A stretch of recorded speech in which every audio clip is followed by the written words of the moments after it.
bienvenue dans notre temps de l'espoir. Aujourd'hui, le titre qui nous concerne est « Vous êtes victorieux ». Criez votre victoire. Le verset concerné se trouve dans Jean. Jean 16, verset 33. Il nous dit la chose suivante. « Je vous ai dit ces choses afin que vous ayez la paix. La paix en moi. » Et c'est Yeshua HaMashiach qui parle. Vous aurez des tribulations dans le monde, mais prenez courage, j'ai vaincu le monde. Il est très important que vous compreniez que vous n'êtes pas simplement dans le monde.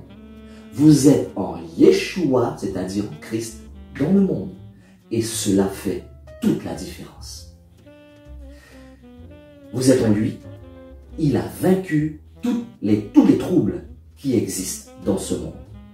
Vous savez, en tant qu'enfant de Dieu, vous n'êtes pas le vaincu qui essaie d'avoir la victoire. Non! Vous êtes le vainqueur à qui Satan, le diable, essaie d'enlever ou de voler la victoire. La victoire qui vous appartient déjà. Lorsque vous avez accepté Yeshua HaMashiach, Jésus-Christ, comme Seigneur et Sauveur de votre vie, vous êtes né dans la victoire. Vous êtes baigné par son sang de victoire. Parce que la victoire est venue habiter en vous par le Saint-Esprit.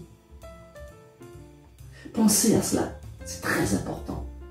Le Jésus de victoire, celui qui a été oint, le Seigneur glorieux, qui est ressuscité des morts 3 jours après, le Maître de l'univers, oui, le même esprit qui ressuscita Christ est en vous.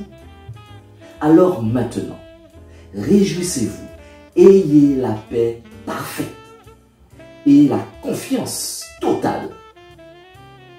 C'est l'esprit de Yeshua qui vit en vous. Le psaume 113 dit,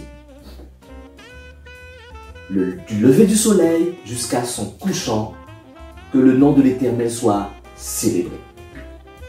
Alors, chaque jour, à partir d'aujourd'hui, louez Dieu. Louez-le le matin, louez-le à midi, louez-le le soir. Si vous n'avez jamais loué Dieu dans votre vie, commencez dès maintenant à le louer. Louez-le pour la liberté. Louez-le pour la guérison. Louez-le pour la croix. Louez-le pour le nom de son fils Yeshua HaMashiach. Vous devriez aller au travail en criant, en le louant. Et crier et louer en sortant du travail sur le chemin du retour.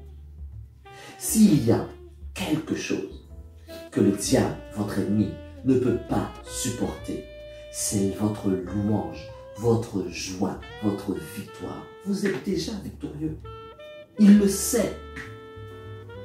Si vous avez pris du terrain sur l'ennemi et qu'il revient contre vous pour le reprendre, ce n'est pas le moment de vous asseoir et de gémir en demandant pourquoi ces choses-là m'arrivent, pourquoi ça ne marche pas. Ce n'est pas le moment de décider si le Seigneur a retiré sa main sur ma vie ou pas. Non. C'est le moment de plonger dans la parole de Dieu et de vous ancrer à nouveau dans les promesses de Dieu. C'est le moment de garder cette promesse constamment dans votre cœur, devant vos yeux. C'est le moment de prier la prière de la foi et de prendre position sur la base des provisions du Seigneur. Vous n'avez pas besoin d'avoir peur de Satan. Il aura peur de vous. Vous savez, quelqu'un qui est victorieux, ça se voit. Regardez l'image là. Quelqu'un qui est victorieux, qui a gagné la victoire, il lève les mains. Il est victorieux. Et ça, c'est votre cas. Que vous soyez fortifiés et bénis. Et je vous dis à très bientôt pour un autre temps de l'espoir. Merci.